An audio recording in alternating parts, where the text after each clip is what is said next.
religiosidade. Caríssimos irmãos e irmãs, presentes em nossa série.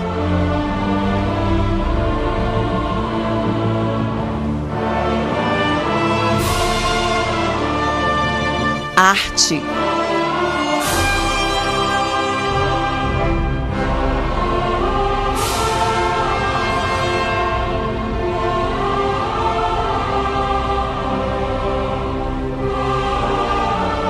História.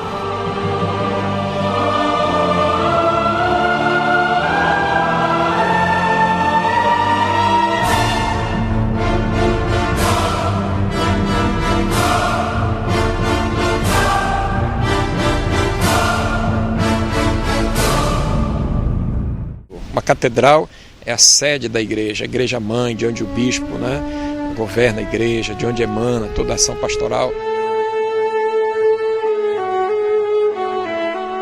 O grande mérito de uma igreja como a Sé é ela ser como um livro. Você pode abrir e ler toda a história religiosa e toda a história construtiva de Belém. A Igreja Catedral guarda no seu interior um acervo histórico. Não poderia ser diferente, pois ela foi edificada no ano de 1748. A construção do século XVIII deu identidade para Belém, e as nossas identidades são também as nossas igrejas. Uma igreja com mais de 300 anos. O Encantos de hoje convida você a conhecer a Catedral Metropolitana de Belém. Aqui aconteceram solenidades que marcaram a evangelização na Amazônia. Um templo histórico e artístico que revela parte da identidade do povo da capital paraense.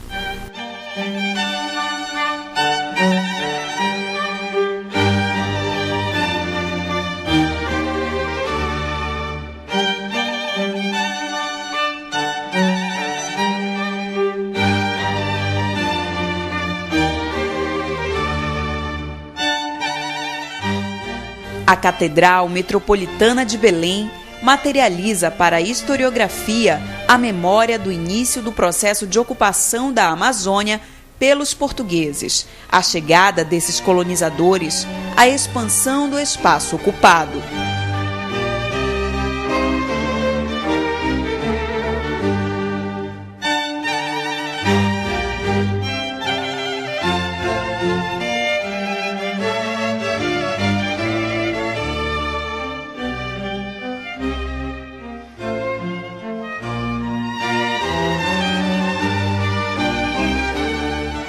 A beleza do templo de hoje, que reúne elementos de diferentes estilos da estética artística, não é a do século XVII.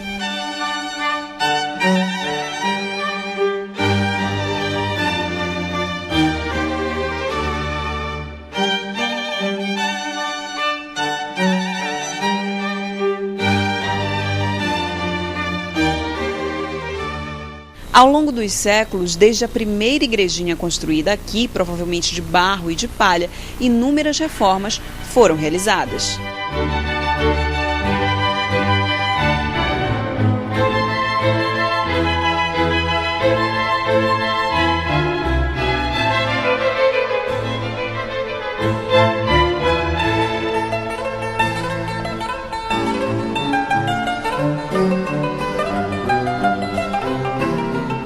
Mudanças que marcaram suas épocas, registros de transformações que representam o pensamento de um tempo, resquícios de materiais artísticos que se perderam ao longo da história.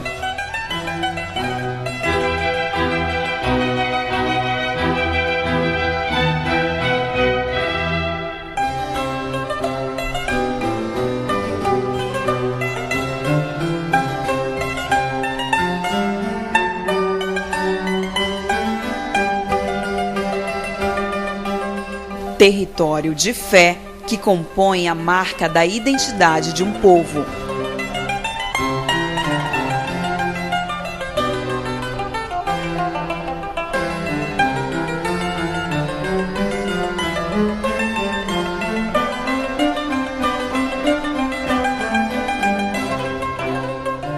dinâmicas religiosas, sociais e culturais que fazem do espaço inerte templo de vida.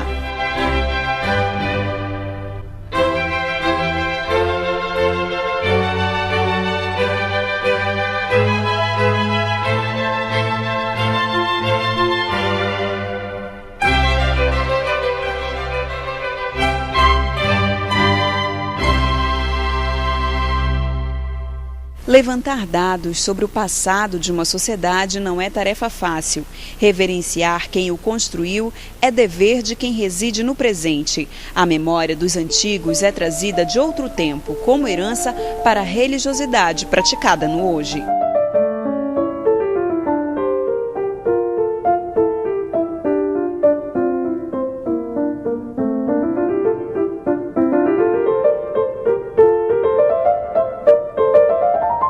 Por aqui passaram bispos, padres, religiosos, religiosas e leigos que consolidaram devoções que se mantêm até hoje.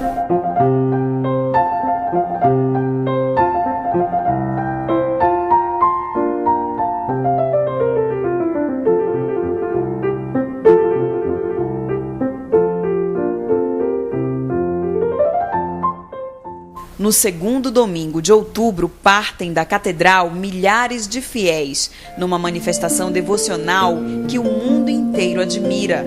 A imagem de Nossa Senhora de Nazaré é conduzida pelos romeiros que peregrinam pelas ruas de Belém.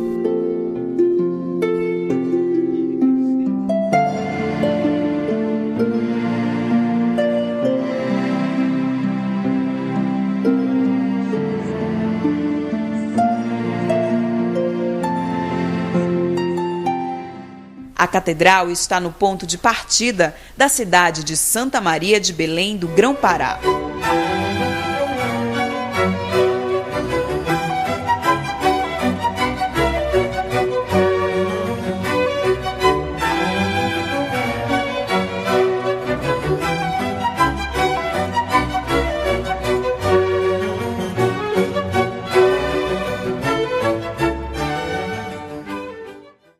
Para entendermos como a Catedral Metropolitana de Belém se consolida no espaço, os acontecimentos que permeiam sua construção e suas reformas até a significação que temos hoje, é preciso buscar a chegada dos primeiros evangelizadores na Amazônia.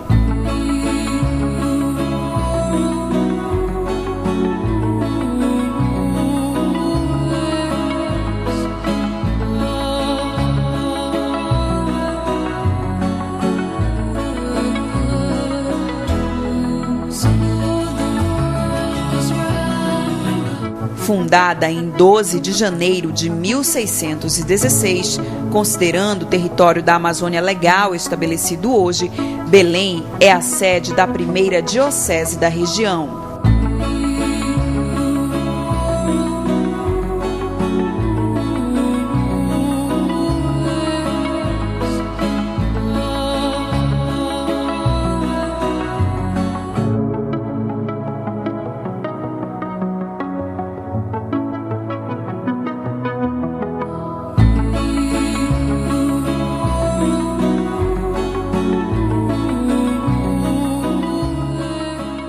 O Forte de Santo Cristo, hoje Forte do Presépio, é o ponto de desembarque da coroa portuguesa e das missões religiosas que vinham para evangelizar. A Amazônia, no século XVII, ela ocupa um lugar de segundo plano no aspecto da ocupação portuguesa, já que ela está muito concentrada no Nordeste brasileiro.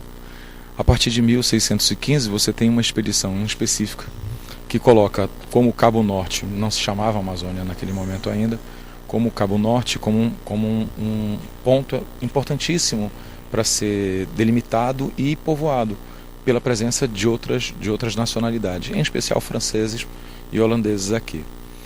O visitante que chegar nesse espaço que hoje nós estamos e chamamos de Catedral de Belém, que é a Igreja da Sé, se ele transportar ali a porta e olhar para a sua direita, ele vai ver o Forte do Presépio. E é justamente lá que nasce a primeira edificação religiosa, que é a Capela de Santo Cristo. Infelizmente, pela própria precariedade que ela foi construída, ela não nos deixou elementos suficientes para que ela fosse erigida, construída novamente. A partir dessa construção, que é a Capela de Santo Cristo, você tem um lento processo de ocupação nessa direção que vai para a Igreja do Carmo, onde se resolve dar um pedaço de terra à Ordem Carmelita, onde você tem a primeira rua de Belém. Insisto, lentamente esse processo vai ser dado na construção de outros espaços. E aí que outros espaços são esses? São a Capela de São João, depois a Igreja de São Francisco Xavier, que depois vai mudar de nome para Santo Alexandre, e esse espaço de Nossa Senhora das Graças. A chegada do Evangelho aqui, podemos dizer, vem junto com todo o processo de conquista e de colonização da Amazônia, de expansão dessa conquista por todo o sertão amazônico. Como um marco histórico, começa aqui nesse lugar. Embora os portugueses já vinham de outras frentes, como, por exemplo, o Maranhão, a gente sabe que quando os franceses chegaram no Maranhão, eles chegaram até a costa ali do Rio Caeté, Bragança, e depois os portugueses foram chegando através desse processo de conquista em São Luís e depois aqui. E, evidentemente, junto com todo esse aparato militar, esse aparato político, vinha um aparato eclesiástico também. Não se pode absolutamente negar isso, porque era uma realidade própria do contexto histórico da época. Não tinha como pensar diferente uma chegada da igreja aqui fora desse contexto, desse aparato, de todo esse chamado esquema de cristandade que havia, mesmo porque havia o sistema de padroado, em que a integração igreja-estado era muito grande.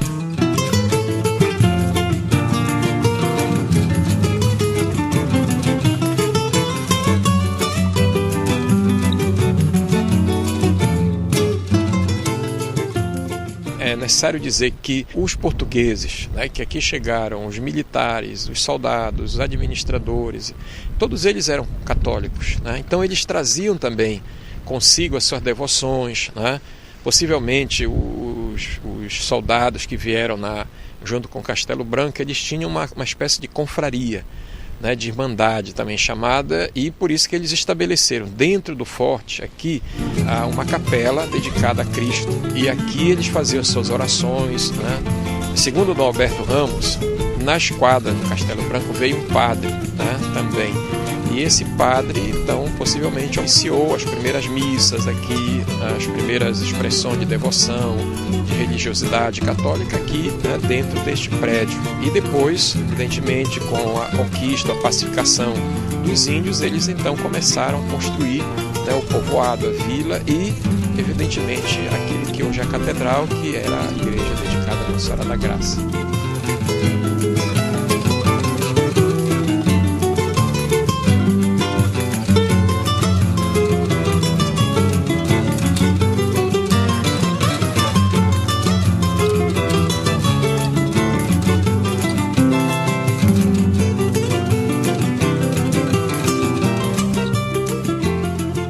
Em 1617 é que chegaram aqui os franciscanos. Então os franciscanos se estabeleceram aqui próximo, depois se estabeleceram onde hoje é o Colégio Santo Antônio, e aos poucos foram chegando outros, os carmelitas em 1626, os mercedários trazidos pelo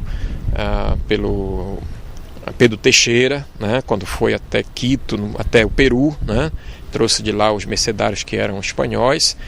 E os jesuítas só chegaram aqui, efetivamente, em 1652, para estabelecer a sua missão. Então, essas ordens religiosas, cada uma tinha o seu espaço aqui na cidade. Se nós formos olhar hoje, onde eles se estabeleceram, nós encontramos essa presença, como marco dessa presença, as igrejas que eles fizeram, ou algum prédio, como é o caso do Colégio Santo Antônio, como é o caso da Igreja do Carmo, Igreja dos Mercedários, e aqui esse complexo, que hoje é o Museu de Arte Sacra, a presença dos jesuítas.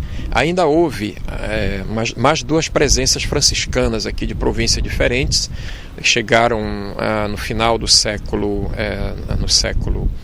XVII, outra no início do século XVIII, é onde hoje está aquele complexo joalheiro, São José. Ali tinha um convento, uma missão dos franciscanos, e onde hoje é o arsenal ali, o arsenal de Marinha, onde toma o Mangal das Garças, ali também estava estabelecida uma missão de outra província franciscana. Aqui, mercedários, carmelitas, franciscanos e jesuítas tiveram um papel fundamental na rota de evangelização. Em 1750, nós vamos ter aqui em todo o território amazônico cerca de 63 missões, né, repartidas entre essas 4 ordens religiosas. Não se pode, eu vou sempre ressaltar isso, perder de vista que a evangelização ela deve muito aos leigos também, né? Através das suas irmandades, confrarias, em geral, essas ordens religiosas elas tinham esse segmento leigo, né? Os carmelitas tinham, os franciscanos tinham, e os jesuítas e mercedários eles não têm a chamada ordem terceira, né? Mas eles acompanhavam também, né, essas expedições, né, de leigos e leigos que iam por aí por dentro da Amazônia.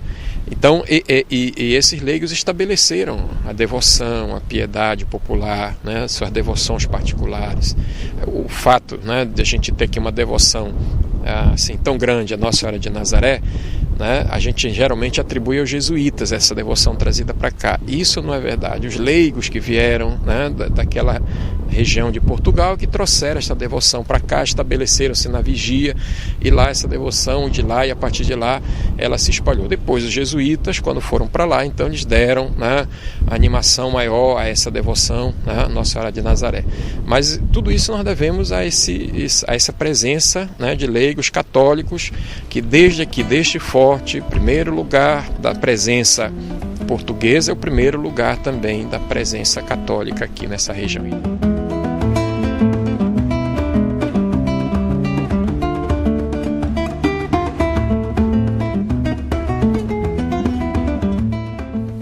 Segundo pesquisadores, nas primeiras igrejas e capelas erguidas em Belém no século XVII, foram usadas taipa de mão ou de pilão e cobertura de palha, materiais frágeis que justificam as inúmeras reconstruções que vieram depois. Há registros da existência de olarias. O uso de telhas de barro aparece primeiro na igreja de São Francisco Xavier, hoje Santo Alexandre. As paredes não teriam suportado o peso da cobertura e trariam ao chão o templo religioso.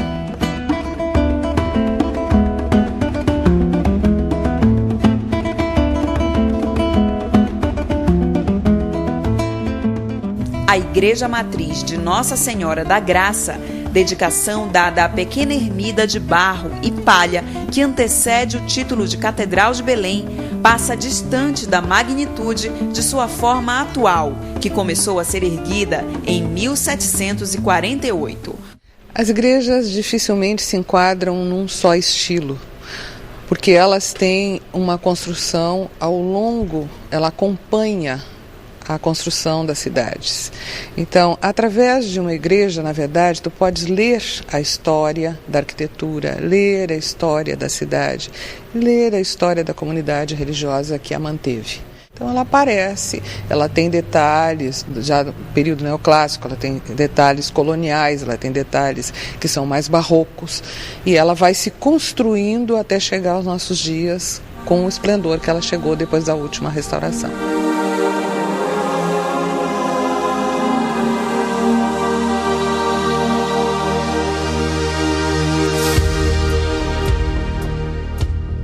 Para além dos aspectos históricos e arquitetônicos, entrar numa igreja como essa faz surgir no sujeito do seu tempo uma experiência que só pode ser explicada pela religiosidade que emana daqui.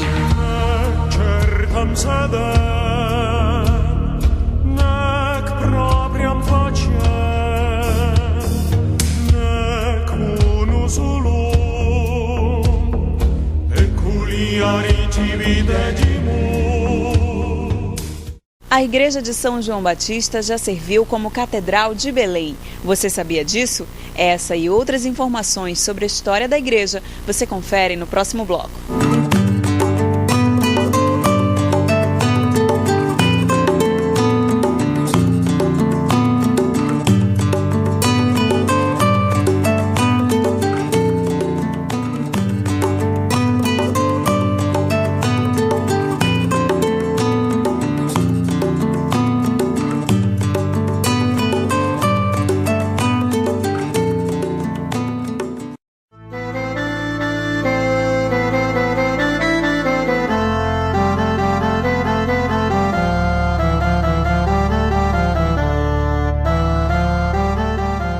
Entrar aqui para os ávidos por conhecimento sobre as experiências humanas pode significar uma volta ao passado.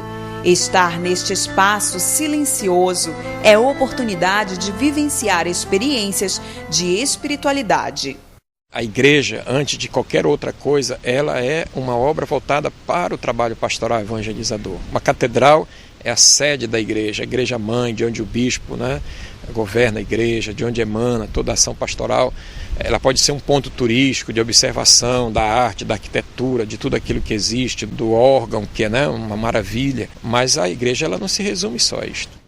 Quantas vezes querem fazer da catedral um simples ponto turístico onde desconsidera a presença real de nosso Senhor Jesus Cristo? Aqui na catedral nós temos diariamente a adoração ao Santíssimo Sacramento, para dizer que essa igreja monumental, histórica, ela não é só bela pela sua arquitetura, mas porque nela existe Jesus. E Jesus está presente nela.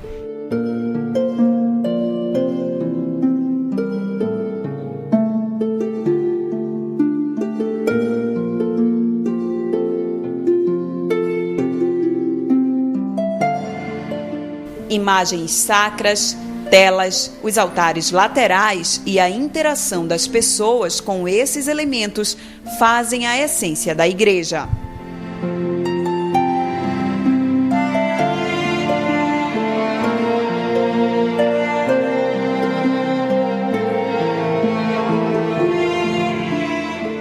A palavra sé, como se costuma também denominar a catedral, vem do latim sedes, que significa assento ou cadeira.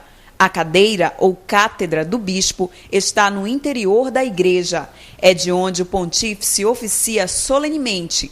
A cátedra de Belém está no altar-mor e já foi utilizada pelo Papa João Paulo II.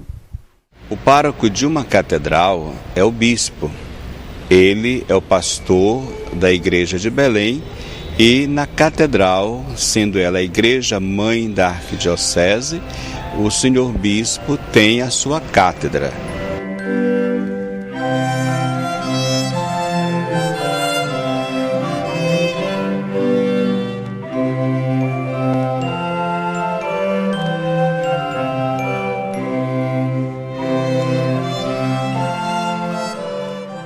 A imagem de Nossa Senhora da Graça, que faz referência à dedicação da paróquia que recebeu o título de catedral, permanece na frente da igreja. É um dos títulos mais belos de Nossa Senhora, a Mãe de Deus, a Theotokos. Nossa Senhora da Graça é o título que dá àquela que gerou no ventre o Filho de Deus. A Virgem da Graça é Nossa Senhora grávida por obra do Espírito Santo. É aquela que nos dá a grande graça de Deus, que é seu Filho Jesus. Por isso, Nossa Senhora da Graça. Nossa Senhora das Graças é outro título que surge com Santa Catarina Labouré, lá na França. A Virgem Maria aparece a Santa Catarina e lhe entrega uma medalha onde está escrito: ó Maria concebida sem pecado, rogai por nós que recorremos a vós. Eu digo que o título de Nossa Senhora da Graça é uma denominação teológica, pois nós invocamos não a Virgem Maria, mas o que ela traz no seu ventre, que é Jesus Cristo, o Verbo de Deus.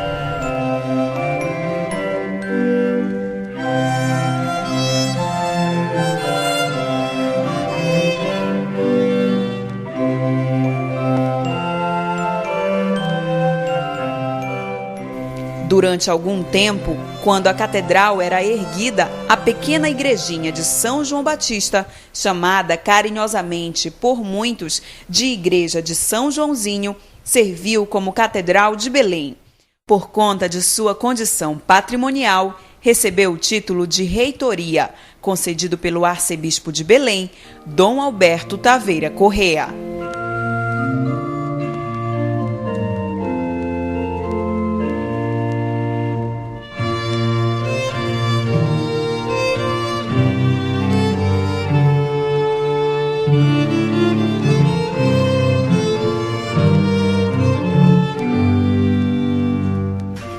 Também localizada no Centro Histórico de Belém, é hoje uma das 2 únicas igrejas com registros comprovados de fachada com traços landianos.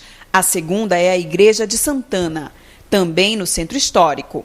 A chegada do arquiteto italiano Antônio Landi ao Pará, no século XVIII, tem grande relevância nas edificações, como no Palácio dos Governadores e no Teatro da Paz. 1750 em diante, Belém começa a apresentar novos elementos de ocupação.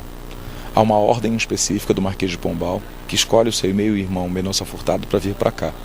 E junto com ele vem uma comissão demarcadora de limites, e entre elas vem o arquiteto Antônio Landi, de origem italiana, mas que tinha extensas relações políticas com Portugal. E não só o Landi, mas principalmente a ele, que vai dar um espaço, né, e vai arruar, ou seja, fazer um arruamento diferente, e vai dar uma visualidade diferente para a cidade de Belém. Na construção desse espaço, é ele que, ao modificar o plano inicial de construção, ele assoberba, ele eleva a altura desse espaço, para quem passasse do rio, de cara ficasse espantado com a monumentalidade desse espaço. As pinturas do martírio de São João Batista e do batismo realizado por ele, presentes no interior da capela de São João, também são atribuídas ao arquiteto italiano. Foram restauradas em 1996.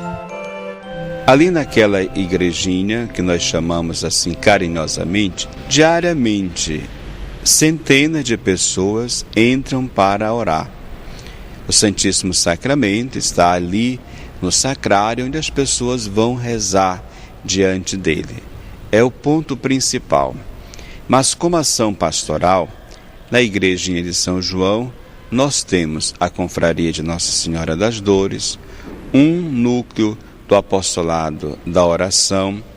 Lá se reúne o setor de missão do setor São João, a guarda de Santa Maria de Belém e outras atividades da paróquia que são deslocadas para lá, para a utilidade da área que está à nossa disposição. Então é uma igreja também ativa, que tem o seu trabalho, mas que está consolidada na Catedral de Belém.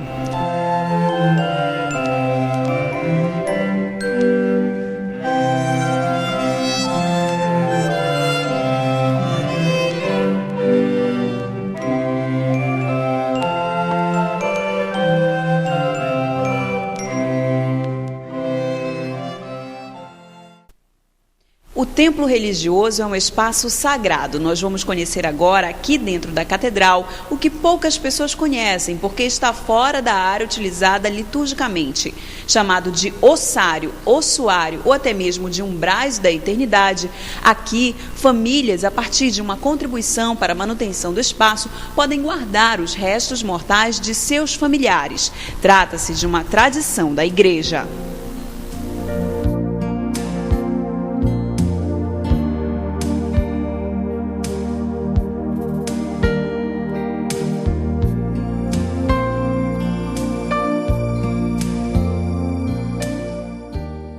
Avançando um pouco mais, chegamos à Capela das Almas. Aqui não são guardados apenas os restos mortais, mas é feito após a morte o sepultamento dos corpos de padres que ocuparam a função de cura da catedral.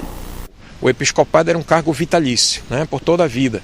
Então, quando o bispo morria, por falta às vezes até de cemitérios ou de outros locais, era mais do que, digamos assim, lógico que ele fosse enterrado ali onde ele viveu a maior parte da sua vida, onde ele exerceu, né, o seu ministério, o seu pastoreio, e ali ele ficaria, né, como uma memória, uma coisa imorredoura, né, ligando o pastoreio dele àquela realidade de igreja ali, né? E assim nasceu esse costume, essa tradição, que aliás também é das paróquias, né? Antigamente os párocos, que era um cargo quase que vitalício também, em um certo sentido, quando morriam tinham o direito de ser enterrado ali, ou na cripta da igreja, ou né, enterrado ali no altar próximo do altar principal, né? Ou ele mesmo às vezes escolhia um santo de devoção que tinha ali na igreja e gostaria de ser enterrado ali perto daquela imagem, né? Isso dependia muito da escolha do próprio sacerdote. Então isso é uma tradição, né, que faz parte da vida, da história da igreja. Aqui na catedral, o Monsenhor Nelson recuperou essa tradição. É de dignidade dos arcebispos serem sepultados no interior da catedral. Porém, não tínhamos um espaço para os curas da catedral, outros padres e, por que não dizer, também os fiéis. Foi que ele usou de um espaço ocioso.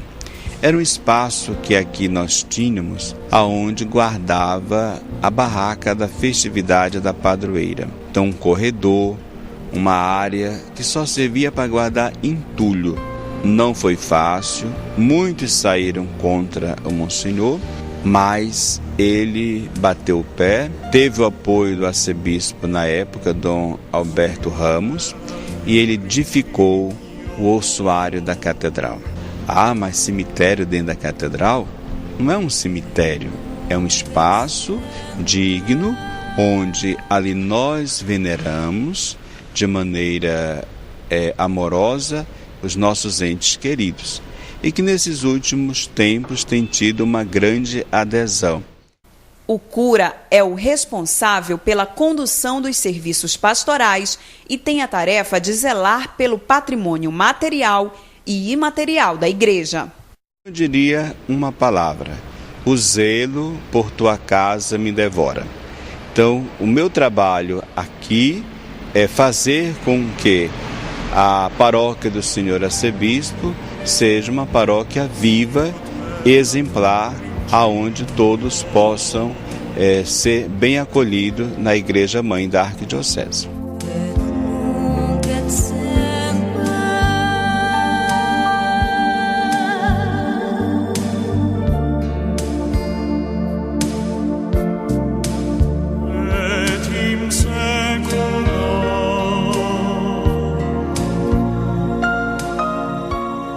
Maria Madalena, São Sebastião, São Jerônimo, São Domingos de Gusmão e Memórias a Via Crucis de Cristo fazem parte da iconografia do interior da igreja. Todos os dias, dezenas de turistas, curiosos e paroquianos frequentam a catedral. Um misto de admiração e devoção que fazem do espaço físico templo vivo de fé.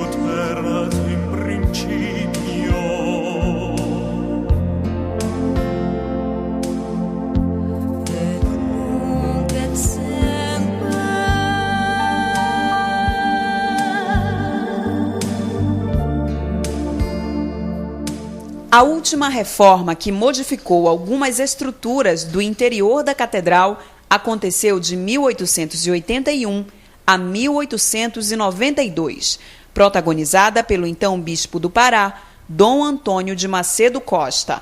Pisos e altares de mármore estão entre as mudanças. Durante as obras, os serviços e celebrações que seriam realizados na catedral foram transferidos para outra igreja. Desta vez, não mais São João Batista. A igreja co-catedral de Belém era Nossa Senhora do Carmo.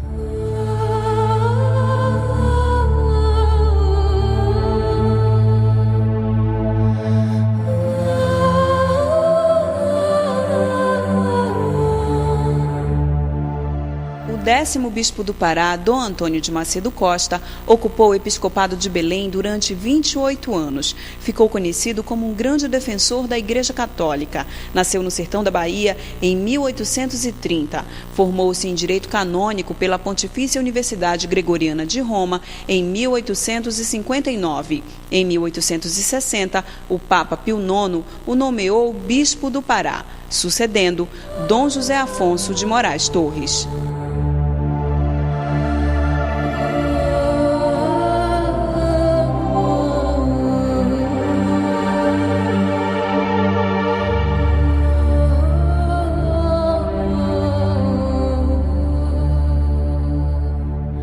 Entre 1966 e 1972, houve uma restauração na igreja conduzida pelo então arcebispo Dom Alberto Gaudêncio Ramos. O prédio já era tombado pelo Estado como patrimônio histórico. A responsabilidade dos reparos foi toda da Arquidiocese.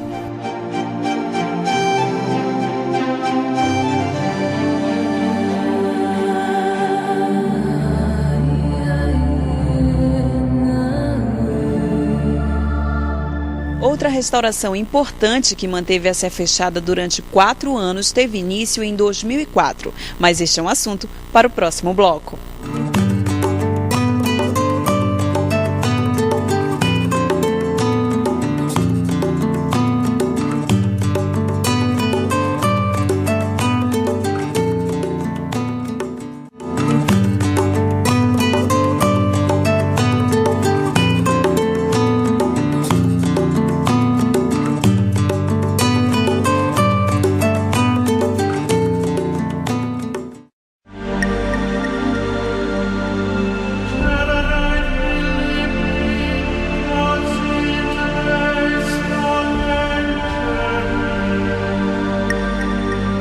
A imponência do prédio, que começou a ser construído em 1748, se consolida no final do século XIX com a chamada Reforma de Embelezamento.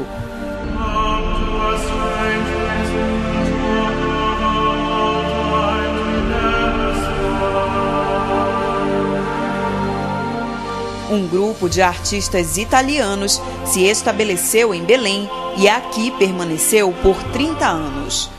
A grande documentação que existe sobre a Sé é do período em que entra aqui a Academia de São Luca, que é uma academia romana, é uma academia que entra ligada a um personagem que é Luca Carimini, que é o que indica todos os outros e monta esse grupo aqui. O primeiro ponto de chegada desse grupo é exatamente a montagem do altar. O altar é contratado em Roma com Luca Carimini e ele resulta ser bem menos imponente na sua essência do que era o antigo altar de madeira do Landi. Quando ele é colocado no lugar, provavelmente se percebe que há necessidade de uma adaptação. E sobra a meia-lua, quem estiver de frente para o altar, a meia-lua superior, né, acima do altar-mor. Essa meia-lua é preenchida então com uma pintura contratada também para preencher exatamente aquele vão. Intervenções caracterizadas pela utilização de materiais próprios do período do auge da exportação da borracha também estão presentes na configuração atual. Com a riqueza da borracha, ela vai adquirir algumas facilidades, digamos, que são os púlpitos. O maior exemplo são os púlpitos, porque os púlpitos eles têm uma característica absolutamente tradicional, tem os profetas, tem todos os símbolos religiosos, ela aparenta ser um púlpito em madeira, mas na verdade é um púlpito em ferro. E esse ferro, então, é parte de uma modernização, de um momento aqui da região, que é o momento de entrada da industrialização dos produtos industrializados que vêm da Europa e que vão ser colocados nos principais prédios. Essa igreja em especial demonstra os estágios que se encontra a cidade, o que se faz na cidade. Isso é mais um exemplo de como ela mostra perfeitamente a história da arquitetura. E a história da arquitetura nesse período inclui a arquitetura do ferro. As telas presentes no interior da igreja também são de autoria dos artistas italianos. A beleza das obras contribui para tornar o espaço patrimônio da arte. Dom Macedo Costa, na época que ele propôs essa reformulação interna da igreja, ele começou fazendo algumas encomendas na Europa de telas.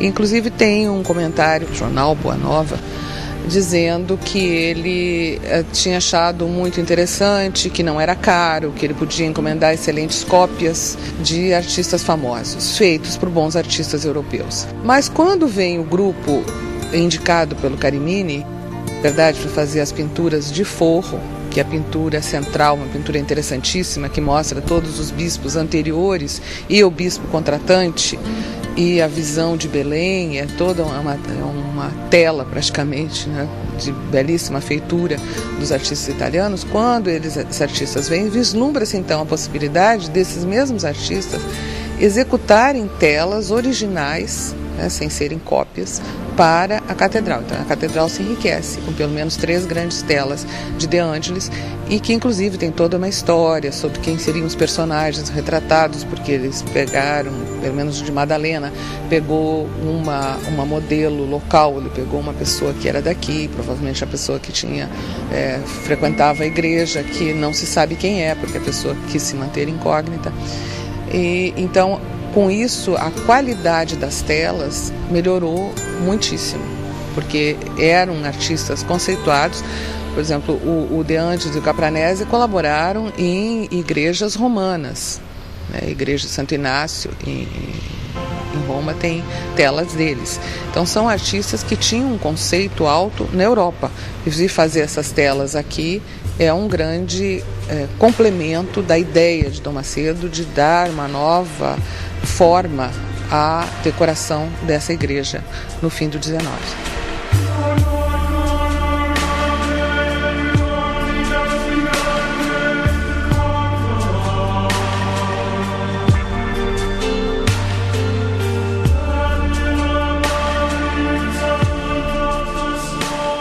Quando Dom Antônio de Macedo Costa chega da Europa e vê a grandeza, a majestade desta igreja, ele enche os seus olhos.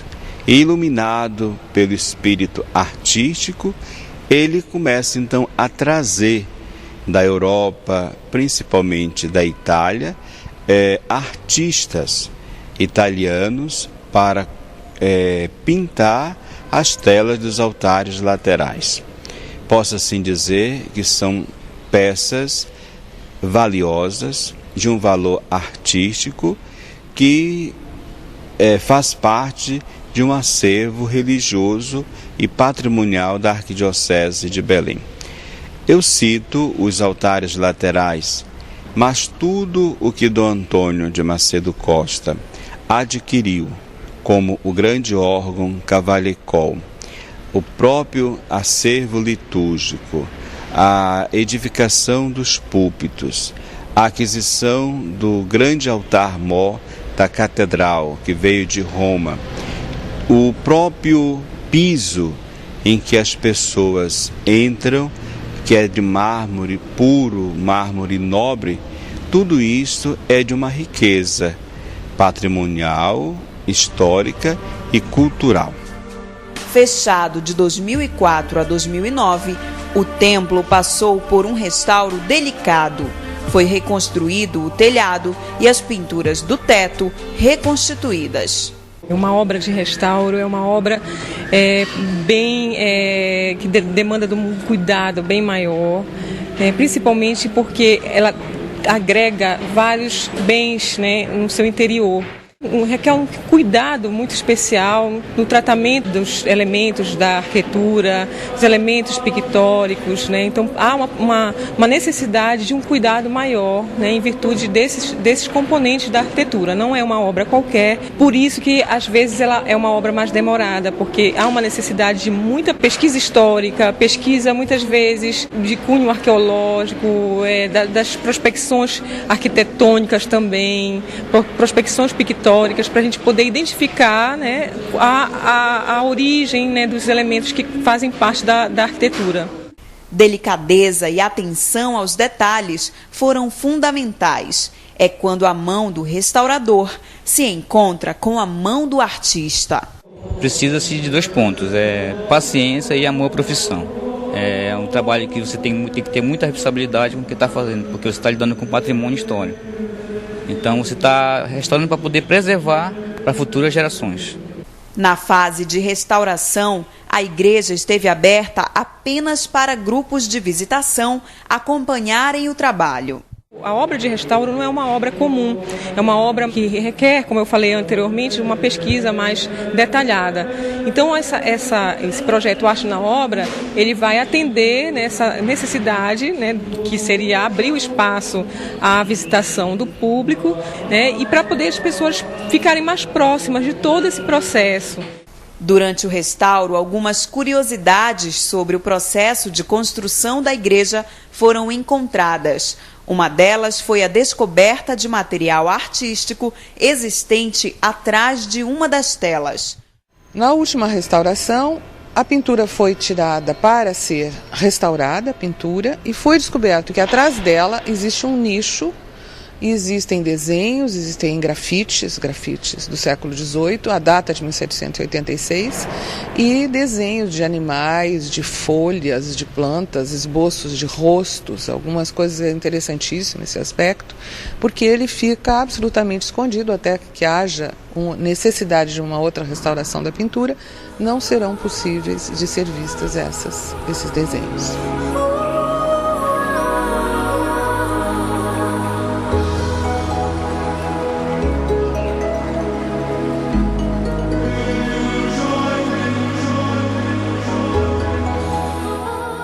Nossa Senhora da Graça, a primeira paróquia de Belém, é mesmo morada de muitas memórias. Tem uma história que o primeiro bispo, quando chegou aqui, em 1724, ele foi apresentado à catedral dele, porque essa aqui não existia praticamente, né? Ela estava em ruínas. Então ele chegou à frente da igreja de São Joãozinho, ele diz, né, isso é um meio legendário, ele teria dito catedral de palha, bispo de papelão, né? Por conta um pouco dessa situação assim que ele encontrou. Então ele inicialmente se esforçou para que esta igreja fosse realmente construída, né? Fosse construída uma igreja digna do bispado, né? Que era aqui essa região da Amazônia. Esse primeiro bispo ele não conseguiu, né? Vieram outros bispos, veio um segundo bispo que deu curso a isso, veio o terceiro bispo, Dom Miguel, né? De Bulhões, e aí sim ele começou a colocar, digamos assim, os fundamentos da igreja, a fazer aquilo que seria a primeira parte da igreja.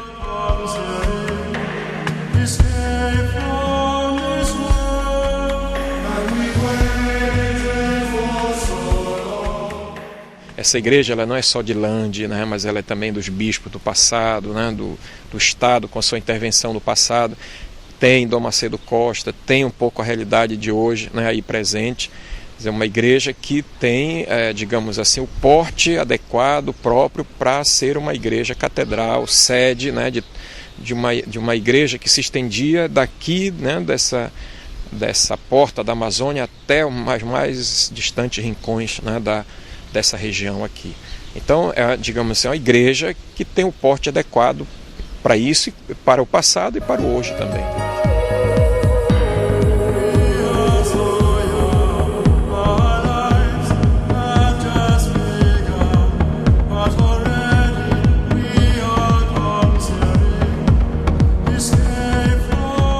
A construção das identidades de um povo é um processo dinâmico, são realidades que se compõem ao longo de sua história. Seria impraticável descrever uma identidade. A consolidação do que se é depende do tempo, do lugar e das circunstâncias socioculturais em que se encontra. Podemos dizer, por exemplo, que temos identidades pessoais, culturais, religiosas e assim por diante. As transformações pelas quais passou a Catedral de Belém ao longo da história estão presentes no conjunto que hoje faz parte de nós. A Igreja Católica ela não pode ficar ligada ao passado, porque não pode mexer, porque foi fulano que fez, não sei o quê. Quer dizer, isso é uma concepção anacrônica, né, arqueológica da vida da própria Igreja. Né? Quer dizer, a Igreja, enquanto instrumento, enquanto meio, né, ela evidentemente passa por essas transformações. Né? A Catedral é um exemplo disso. Aliás, para mim o exemplo mais contundente desse processo de mudança e transformação é a Basílica de São Pedro em Roma. Não é? Você tinha lá uma igreja que foi construída no tempo do Constantino, que tinha lá, né, 1.200 anos ou mais. Né? E veio um Papa e disse, olha, isso aqui não serve mais para o nosso tempo, e mandou botar no chão. Né? Mandou botar no chão e construiu hoje o que é a Basílica de São Pedro, naquele estilo do século XVI, né, com todo o embelezamento dado pelos grandes pintores do Renascimento. Né? Se a gente pensa lá, não sei, a Capela Sistina, né, se pensa lá outras coisas que nós temos, né, e, do ponto de vista da arquitetura, né, os melhores, né, pintores, os melhores artistas, arquitetos foram colocados ali dentro. Né, e está lá.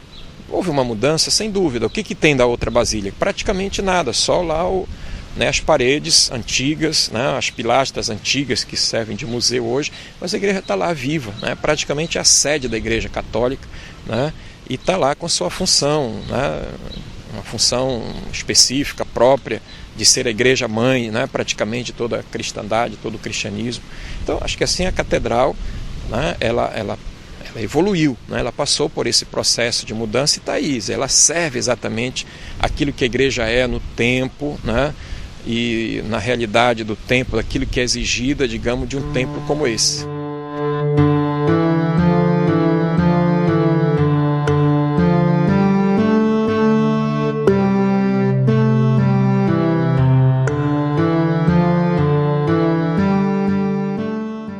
Hoje, a Catedral de Belém é um lugar de vida. Durante o ano, várias celebrações que fazem a igreja no mundo são também presididas aqui pelo arcebispo. Solenidade de Santa Maria, Mãe de Deus. Maria, Mãe de Deus e Mãe da Igreja, por Cristo nosso Senhor. Missa das cinzas, dos santos óleos, da ceia do Senhor, celebração da cruz, vigília pascal, missa da Páscoa, vigília de Natal. Para quem passou mais de 20 anos à frente desta arquidiocese, a Igreja Mãe tem uma significação especial. Hoje iluminada à noite e dentro a iluminação também durante o dia ou à noite é uma coisa maravilhosa e toda a restauração merece de fato ser vista para se contemplar a beleza de uma bela igreja, de um templo como é a nossa Catedral de Belém.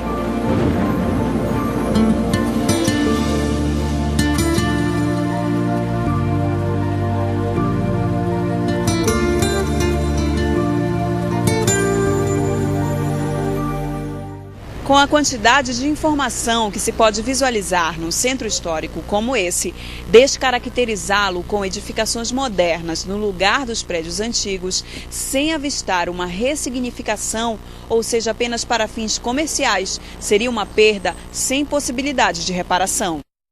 Como é que eu posso, como historiador e cidadão, conseguir pensar a construção de um prédio de 40 andares do lado de uma igreja dessa? Como é que eu posso permitir o aumento do fluxo de tráfego num trânsito tão complicado numa rua que foi pensada para 350 anos atrás? Isso é um crime.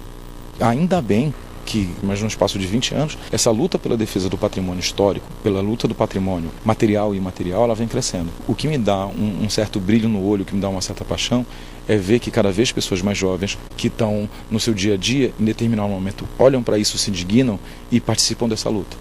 Isso é fundamental para que a gente mantenha o espaço da cidadania e mantenha o espaço dessa igreja, da praça, da rua, que não é um espaço meu, seu, é um espaço público, coletivo. A gente tem que aprender a viver de novo num espaço público e retomar isso como nosso.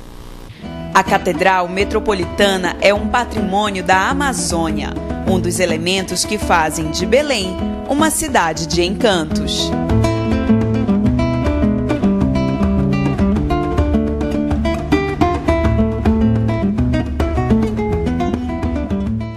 As nossas identidades são também as nossas igrejas.